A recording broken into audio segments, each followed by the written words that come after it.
Welcome to 4 Oak Street, and just bringing you up to date with the baseboard construction.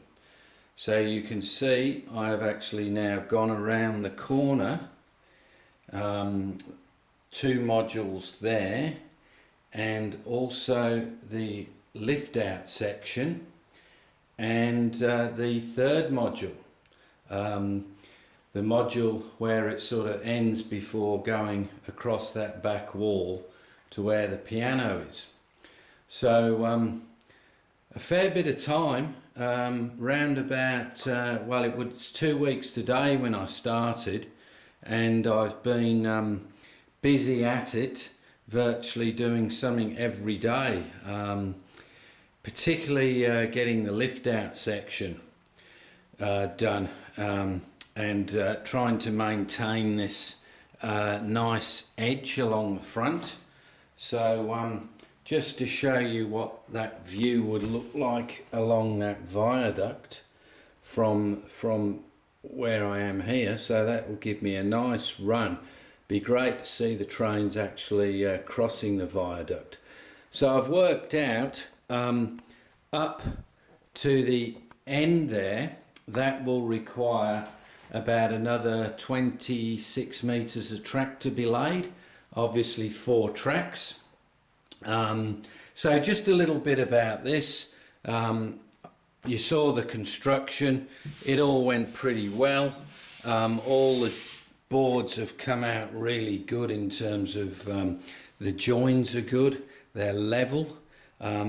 This is one bit that I wasn't particularly happy with here. I've had to put in this extra piece here because this is where it actually bolts up to the board below. So we have 2 8mm bolts there, and right underneath there on the lower bit there, the same thing. But you can see what's happened here. We've got a piece of bad wood that I should have noticed and had that at the back or not facing. Obviously I knew I was going to get this joint, but underneath everything is absolutely butted up perfectly, so I could fill that section if I wanted. But what we will have on these joints is the bulkhead here, the bulkhead on this board, which will be MDF, and that will form the join. So I've already been thinking about what's going to happen here. So I could pretty much get down to board level with about a 2.5% grade. So what I'm thinking is, this obviously is the highest level. It's going to slowly work its way down around the corner, still coming down.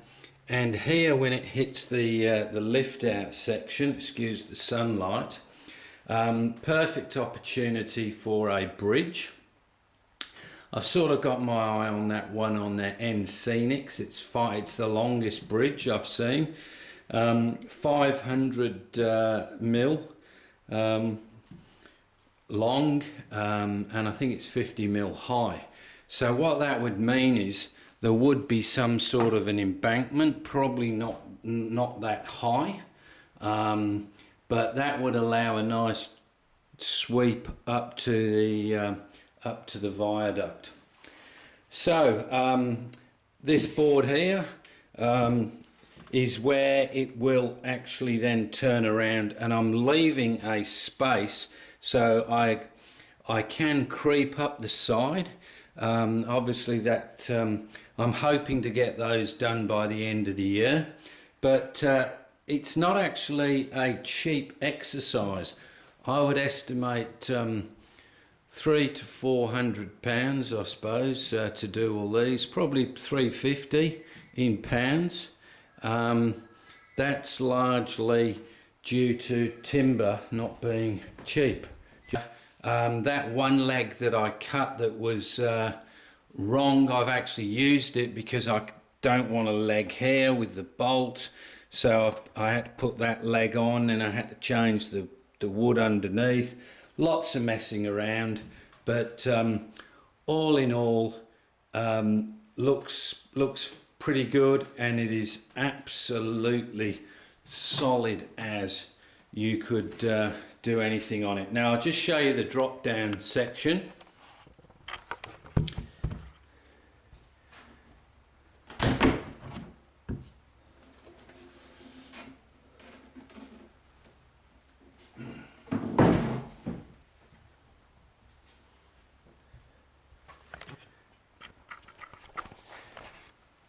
So this is the base that I've used. So you can see we've got the female pattern maker's dowels here. So on the back of the drop down section you can see we've got the males. So one thing that I had to do, I'm not sure if the house is fractionally out, but it meant that when I had the that module hard up, it wasn't in 100% alignment here, so it meant that I had to jig around with the with doing a bit of shaving on this section here, but I've managed to get the whole front section all aligned, and it works extremely well. So so yeah, I'm pleased. It did take a fair bit of time to get it right, and it was worth the time. So that's it, just dropping in. Now a couple of things. So there's pattern maker's dowels I use where the actual modules join each other. So in most cases what I do is I have a pattern maker's dowel, and then I also have one of these. So crucial thing with these is getting the right drill size. So that's your female, that's your male. So if you look at my construction, there's basically 2 points, the lower section, the upper section on each module. So I have a pattern maker's dowel in one corner. On the opposite corner I have a pattern maker's dowel on the lower, and then 2 of the others. And it works really well. And once again, it means that if somebody does down the track dismantle the layout, it should all go back together pretty good. And the key thing is, of course, is the leg adjusters, which means, you know, you can accommodate dropaways. Now also, one of the things I do use, I made myself these little I've forgotten the word now. But anyway, I use these. These are great for when you're doing lots of drilling of the same thing, you know, same holes. You just put those in and drill. One here for the legs, and this is one for the, these are the bolts that go through and bolt the modules together. So that's pretty much it. One of the things I wanted to say is that you know, from an N-gauge point of view, I'm not seeing a lot of new models coming on the market, although there is that Dapple Battle of Britain I'd like to get my hands on in sound at one point. But it got me thinking, really, when you say look at the UK, and obviously I'm very fortunate here with space, but in the UK you'd think that N-gauge would be so much bigger. So it got me thinking that, you know, all the layouts that I look at, you know, and people have got thousands of subscribers and God knows what. And I thought that, you know, we should all, as a community of N-gaugers, be promoting each other so we get more people involved and more demand and probably more models.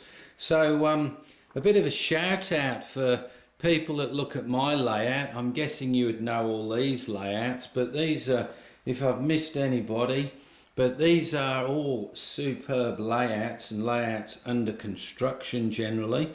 Chandwell, Piccadilly, Alvenholme, Collins N-gauge, Piddle in the Marsh, Wickford, Blackwood, Pride Parkway, bungalow engage, I should say. I think I'm going a bit mad there.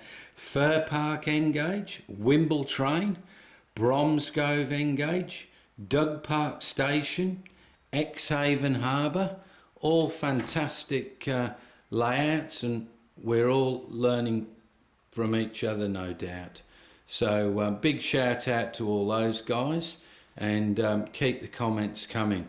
And also, I worked out, you know, the modules actually have come out good, considering I was using a tape measure that was a bit strange.